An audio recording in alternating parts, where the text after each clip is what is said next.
the abortion pill is extremely dangerous to women, like way more than surgical abortion. People don't realize this, but a recent study from the Charlotte Lozier Institute said that 34% of women who take the abortion pill will end up in the emergency room. And the abortion industry, by the way, is telling women who do go to the emergency room for these very common complications to say that they're having a miscarriage. So we don't even know if it's more than 34%, to be frank. Hi, welcome to Wild and Beautiful. We're Joanna Hyatt and Jo and Enriquez, your co-hosts who every week are helping you live out your faith in a way that's biblically rooted but culturally relevant. It's good to be back. Hello. Hello. Hi.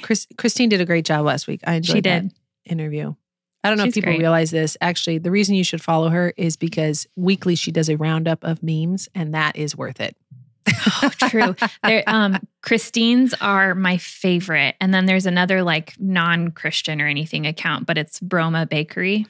Ooh. I want to make everything that she cooks. But on Fridays or Mondays, she has a certain day of the week where she does a roundup too, and they're hilarious. I'm going to have to look at that. I don't know what Instagram is saying, but it is constantly suggesting to me videos of people decorating cookies. And so I just don't know if it knows that I'm pregnant and it's like just trying to feed the habit. Or if they're just like, this is your second calling. You should probably just decorate cookies. It's far less controversial. Yeah. Okay. So two things on that. You've already perfected the bread making. And I can confirm, guys, she brought me bread one time and it was phenomenal. The most beautiful bread I've ever seen. So now that you've nailed that, Instagram is like, all right, time for moving on to cookies. Also, when I was growing up, we were poor and my mom made cakes for extra income, and it's a great little side hustle. So you go, girl. Oh, right. Because I need another side hustle. We all know you can handle it. That would be, again, far less controversial. Cake baking. Oh, no. Well, no. Jack the cake baker out of Colorado. Shoot. This is why we can't have nice things. No. And why we can't try to pursue things that aren't controversial, because by our very nature, we are. Which, that's a whole, anyway, different podcast. But today, because it is the anniversary of, sort of, this was so great. So Roe versus Wade was passed in January of 1973. And here we are, January 2023. The March for Life is happening in Washington, D.C. this week. There are probably marches happening around the country, depending on where you live. There's one happening in my hometown this Saturday that I'll be attending. Nice. It's so sweet. And it's so great, by the way, to go to that. But it would have been 50 years of legalized abortion in this country, and they came up short. Thank goodness. Yeah. Last June, as you all know, Roe versus Wade was overturned by the Supreme Court. So we're making this episode sort of a roundup of what is happening lately in terms of abortion and headlines and the pro-life movement, because, it's been like a hot second since we talked about abortion. And I know y'all miss that. Y'all miss that. It has. So which headline do we want to tackle first? There are Congress? A few good ones. Yeah. So let's take Congress. We finally have a Speaker of the House. We do. Yes.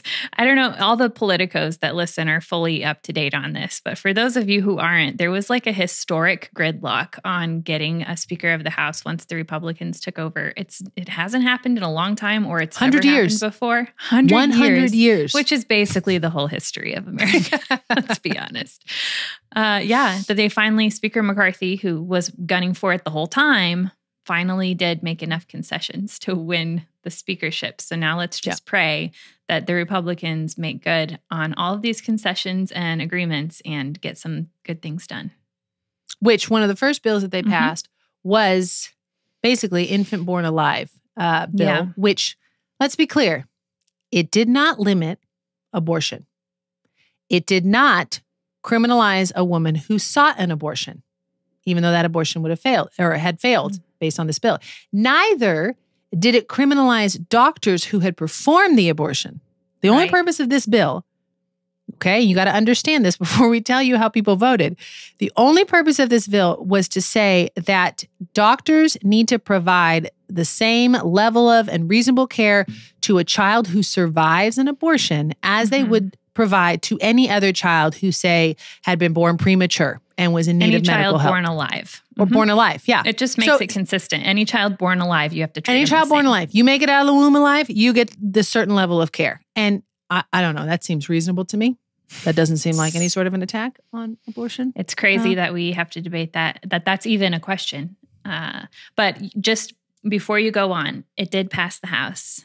It did pass the House. It did not pass the Senate, and it will not pass the Senate. So we're talking about this as something that passed, but not something that's actually going to make it across the final finish line and go into effect. Right. So in some ways, this is more of a signal bill of just, hey, the Republican Party in the House is positioning themselves as being pro-life and putting the other side on record, because the other side, in this case being Democrats, they voted, every single one of them except one, against this bill. Again, this bill did not limit abortion. This bill did not criminalize a woman who'd sought an abortion, a doctor who had performed abortion.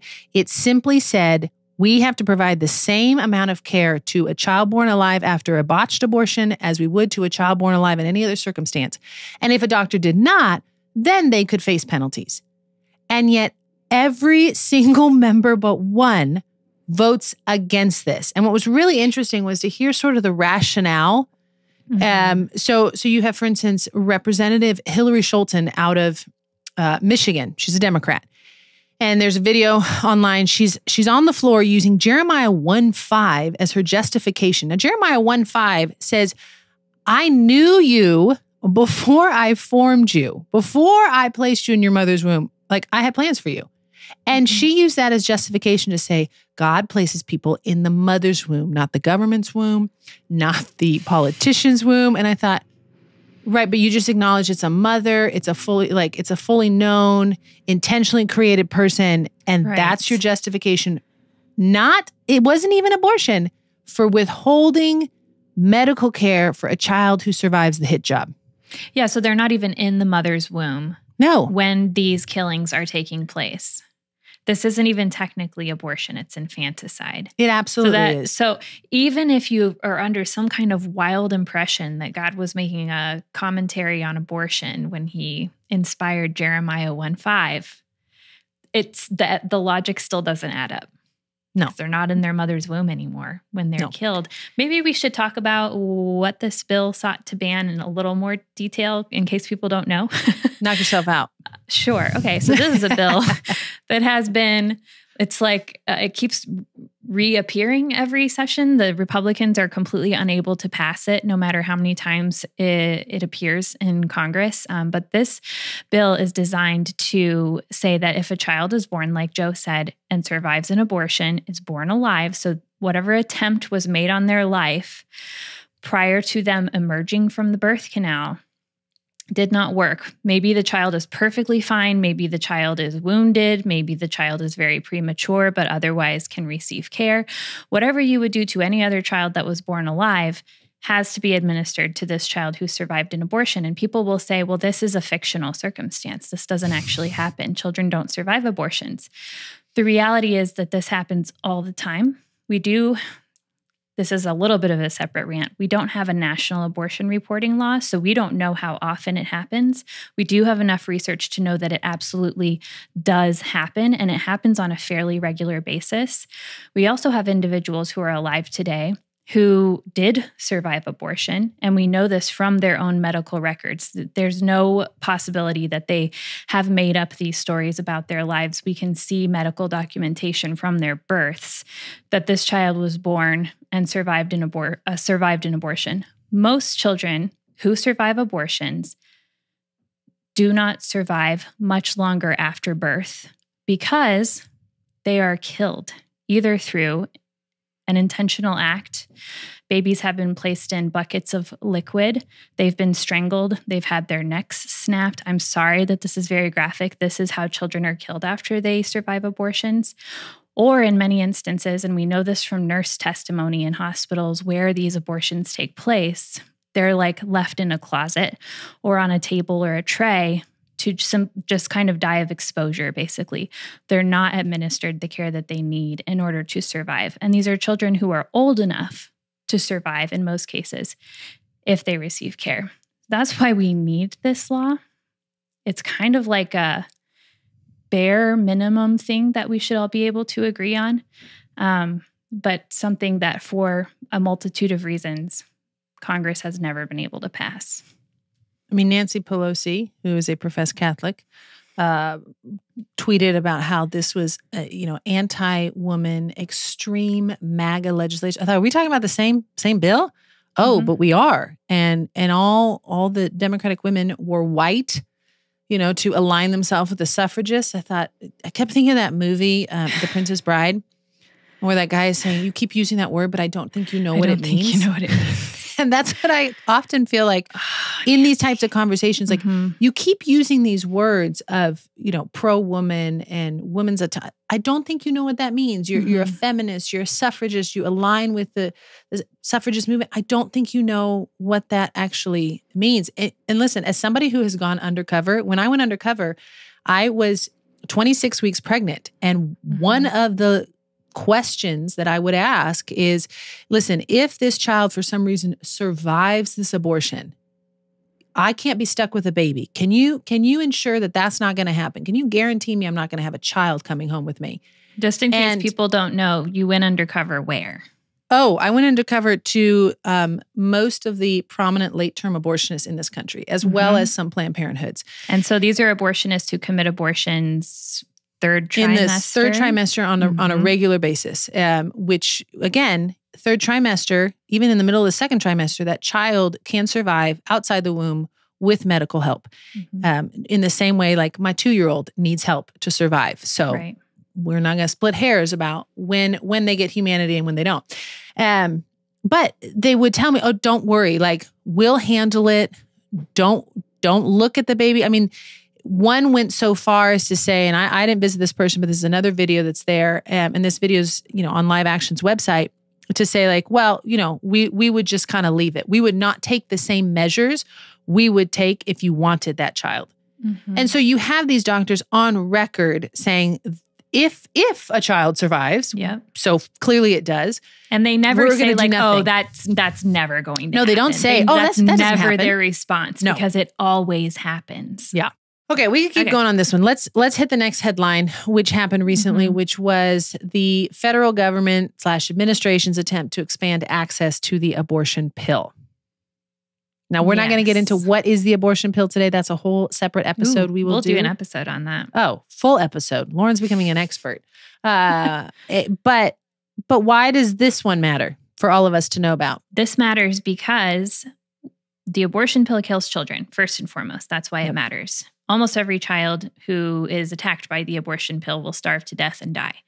The second reason why it matters is because the abortion pill is extremely dangerous to women, like way more than surgical abortion. People don't realize this, but a recent study from the Charlotte Lozier Institute said that 34% of women who take the abortion pill will end up in the emergency room. Wow. And the abortion industry, by the way, is telling women who do go to the emergency room for these very common complications to say that they're having a miscarriage. So we don't even know if it's more than 34%, to be frank. But in spite of the risks to women, and the risks are usually hemorrhage, infection, and then there's a lot of trauma that's associated a lot of times because women don't realize they're going to see a fully formed baby in the process. As any woman who's had a miscarriage, you know what you see when you miscarry. And in many cases, these children are older than children who would be miscarried. So they're 13 weeks, 14 weeks, 15 weeks. These are pretty large babies in some cases. So despite all of this, the Biden administration has thought it's a great idea to keep making the abortion pill more and more accessible. Prior to the Biden administration and prior to COVID, there were some pretty strong regulations around the abortion pill. So it was very common and relatively attainable in states where abortion was legal, which was everywhere prior to the Dobbs decision. But before women could get it, they had to be evaluated by a physician. They had to go to a physician to obtain the pill. In many cases, they had to take it in front of the physician. So this cut out a lot of potential side effects. This cut out the possibility in most cases of missing an ectopic pregnancy, which if not treated can be deadly. It cut out the possibility that a rapist could order these pills and force his girlfriend or victim to take them. It cut out the possibility of a woman not being given full information about what the side effects could be. In most cases, they could test her blood for Rh factor to make sure that she was treated before taking the pill and her future fertility wasn't affected. All of that is being done. Well, it also was meant to, hopefully, in some cases, let a woman know how far along she actually was. Yeah. Because the pill had been approved, I think, up until 10 weeks. And of course, the abortion industry keeps pushing that limit. But, the further along you are, not only do you see a larger child, but also there's more complications to you to abort your child in that way. And so it was meant, for example. Yeah, it was meant to protect in some level. I mean, I say that with air quotes. Right. It was meant to try to better protect a woman who was having an abortion. Mm-hmm. Yep. And now, because the Biden administration is more committed to abortion access than they are to women's health, and of course, the child is completely forgotten in this equation, regardless of the way you slice it, his agencies have taken steps to make the abortion pill more accessible in really dangerous ways. So the latest things that have happened is Biden's FDA, Food and Drug Administration, said that all retail pharmacies can now dispense the abortion pill. This effectively creates up to, I think the research is more than 18,000 new abortion facilities, because every Walgreens, CVS, all your retail pharmacy chains and mom and pop shops will now have the option to become certified. And I know Walgreens recently did state that they were going to get certified. So all the Walgreens facilities will basically become abortion facilities dispensing these pills. So this is one thing the Biden administration has done. Another thing is that his DOJ, his Department of Justice, issued an opinion which said that the USPS, the U.S. Postal Inspectors, can bring these drugs into states where they are illegal. For example, Texas. Texas has outlawed abortion, just like several other states have fully outlawed abortion, but we have thousands of abortion pills coming into our state. And so this is the next frontier of state legislation that's going to have to be addressed by states that have outlawed abortion, and by hopefully every other state after that, as they address surgical abortion at the same time. It's my understanding, too, that the FDA issued their thing, in the morning or whatever, and then several hours later, the DOJ had this 20-page memo, which I'm like, wow, I've never known a government agency to work so quickly. So did y'all know in advance and collaborate on this? And they came up with 20 pages of legal workarounds to the Postal Service's question of, can we be, it just smacks of collaboration to, I'm not going to say collusion because that feels like such a conspiracy theory word, but this idea of like conspiracy though, that just this push to expand abortion. And again, so the first thing we talked about, like, doesn't even touch abortion. This second one actually increases the danger for women. Women have died from taking the abortion pill. Mm-hmm. And so in both instances, there's really this hypocrisy of we care about women, we care about autonomy, we care about health. No, you don't. Sorry. Mm-hmm. And so as you're talking to your friends, I think both of these are a great instance where you can just ask some questions, especially if you have friends that would say, I'm pro-choice because I would never pick that, but I don't want to limit, those kind of statements. This is an opportunity to say, hey, what do you think about what just happened in Congress, for instance? Mm-hmm. Do you think that people should have voted? Does this seem common sense to you?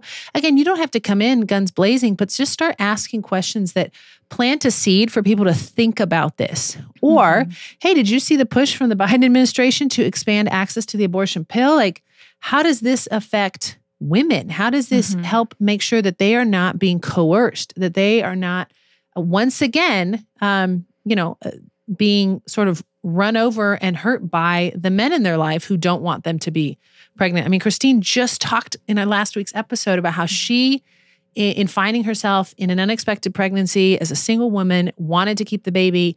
And the father of the child was like, no, I want you to have an abortion and I'll even pay you $50,000 to do it. Mm-hmm. So here's just one more way where we're actually empowering the abuser and men to strong arm women into doing what they want, not what a woman wants. Yeah.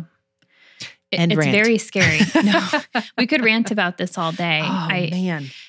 It's very frustrating with the abortion pill in particular. It's, as we say, the Democrats, Republicans, conservatives, liberals, however you want to divide this pool of people, they don't agree on the humanity of the preborn child and protecting children.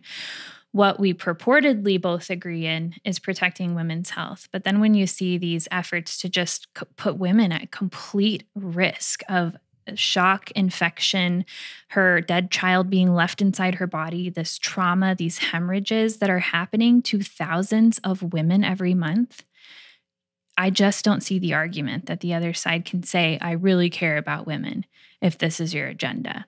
So I think we have to be aware of what's going on so that we can call it out when we hear these hypocritical claims about caring about women's health, and really just call people out for the fact that if you don't care if a baby is killed, it's hard to believe that you also care about women's health. There's hypocrisy there too. Absolutely.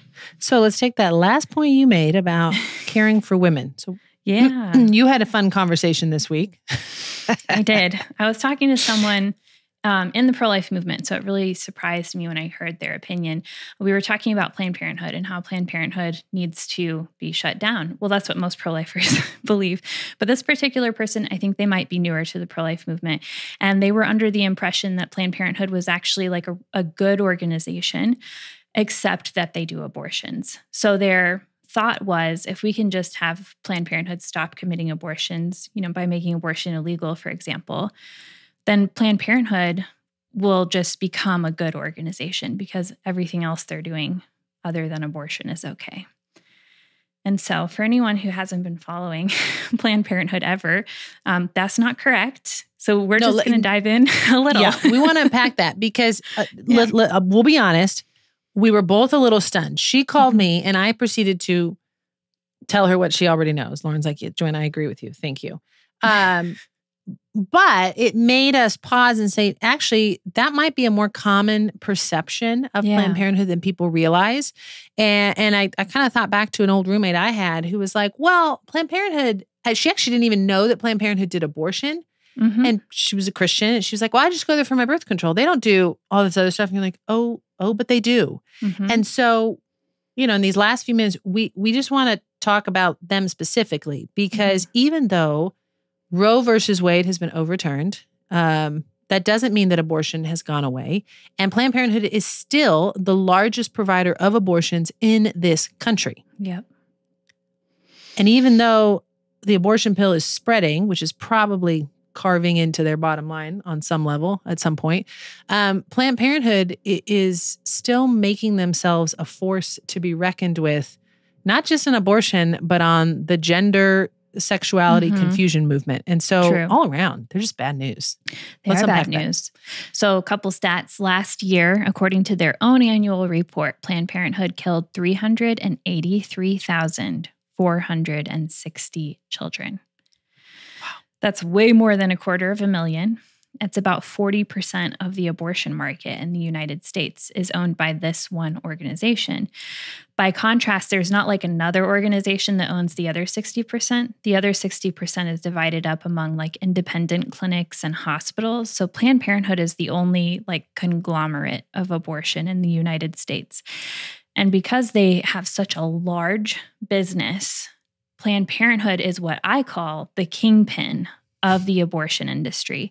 And that's because Planned Parenthood has $2 billion in assets and $1.7 billion in revenue last year.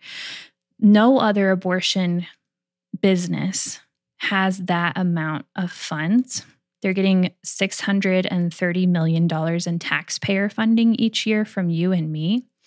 And so what this allows them to do is it gives them the power to control several important things that perpetuate abortion and keep the abortion industry alive. It gives them the power to elect pro-abortion politicians, which we all saw them do if we were watching the midterms. They helped to elect President Biden as well. It gives them the power to control the cultural narrative around abortion. So Planned Parenthood has a strong marketing wing. They even have somebody whose full-time job is to be a Hollywood script reviewer. This person is in charge of reviewing scripts to make sure that they talk about abortion in a way that Planned Parenthood approves of.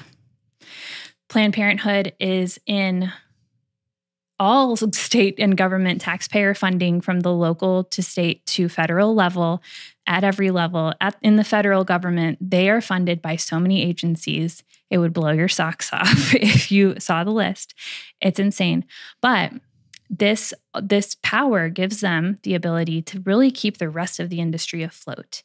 So I believe that if you take down Planned Parenthood, and I believe there's ways to do that, then you really cripple the entire industry. And I don't think the rest of the abortion industry can survive without Planned Parenthood. And so that is why, if you get sick of hearing about Planned Parenthood from the pro-life movement, that's why we're obsessed with them. Because if you take down Planned Parenthood, you take down abortion in the United States and to some degree internationally, because they have a very strong presence in other countries as well. Another thing to remember with Planned Parenthood is a lot of states, they are involved in the sex ed curriculum that is created, that is approved, and that is implemented into public schools. So I can tell you, for instance, here in Washington State, there is a short list of curriculum that is approved, and providers of that curriculum is approved by the state superintendent's office to be taught in the public schools. They meet a certain standard that was created by the legislature. Who do you think set that standard and helped create that standard? Planned Parenthood. Mm-hmm. So Planned Parenthood helped create the standard that would ensure that only their approved programs met the qualifications to be the only programs taught in a classroom. Not a conflict of interest at all. Giving them access and authority, essentially, whether by directly having their representatives in, or by just, being the clinic that a teacher might say, by the way, if you need any resources beyond this, you can go to. It gives them access to kids. It gives them access to kids who are thinking about being sexually active. So Planned Parenthood has never been known for a strong stance on abstinence because... No, they're against it. Well, it destroys their entire business model. Yep. It's really hard to prescribe birth control, to do STD tests, and of course, their big moneymaker, abortion, if people are not sexually active. So you need people to be sexually active, and you need a pipeline of clients. Yep. Enter in junior high and high school students. It's a brilliant business model. It's a brilliant business model because you grab people when they are young and looking for, a source of authority, but also kind of pushing back on their parents and trying to find their own way. And so you establish yourself as the ally and the source of authority, which grows into this long relationship of, no, of course not. We're just prescribing birth control. We don't want you to get pregnant. Oh, but then you did get pregnant. Okay, well, here's your options. And again, as somebody who has gone undercover and who has led undercover investigations into Planned Parenthood on this very question of what are the resources, they're not big on talking about adoption or on talking about parenting or providing prenatal care. Right. And so you have that as a big concern. And now we're seeing that Planned Parenthood is expanding their business model to offer hormone therapy to young people who come in. Yes. And they're not vetting them. They're not doing a massive, let's meet with a counselor. Let's really talk to a doctor. Let's involve your parents in this. They're giving hormones to these young people, sometimes underage, and allowing them to make these massive choices unassisted, but they make money off of it. They do. Planned Parenthood actually came out with a letter. I don't think they wanted the rest of us to see it, but it was online, where they acknowledge that they're the second largest purveyor of so-called hormone replacement therapy in the country. Planned Parenthood is the second largest vendor of these drugs to people. And when I say people, I mean young people, because the drugs don't work that well if you take them when you're older. And there's people, I found a really fascinating woman on YouTube who's in the process of detransitioning. She's not pro-life, she's not conservative, but she shares about how she started her journey at Planned Parenthood on like a whim. She decided to become a boy one day when she was really young. I think she was 18. Wow. She went into Planned Parenthood and walked out with a prescription for testosterone.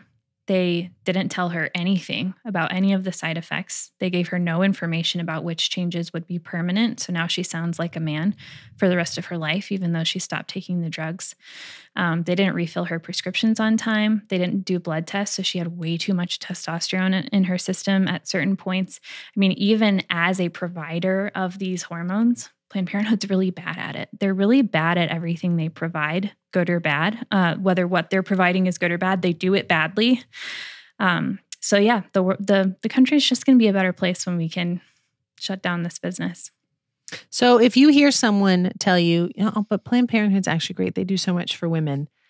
Again, just ask a question. What do you mean they do? Like, explain to me what they do for women. Mm-hmm. Okay. How does that help women? Well, they provide birth control. Again, how is that helping a woman? Mm-hmm. All they're doing is they're equipping a woman to shut down her fertility without any real knowledge of the way her body works, without any questions about why are you doing this? Is this the best decision for you right now? Is this relationship a good relationship for you? Don't be afraid in seeking to be wild and beautiful to ask those questions. Again, we don't have to make statements. We can just ask the question that causes a person to think 1 degree deeper about a lot of this, because we hear these headlines that get spit out and we think, oh, that must be true. You're like, probably not. Mm-hmm.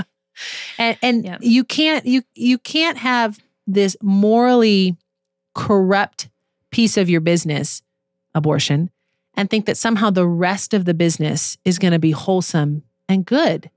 It just doesn't work that way. If you have morally approved of something that is really clearly horrible, then it's going to probably seep into the rest of your worldview, because it's a part of your worldview. It's a part of the way you view humanity, the way you view individuals and rights, and what is right and what is wrong.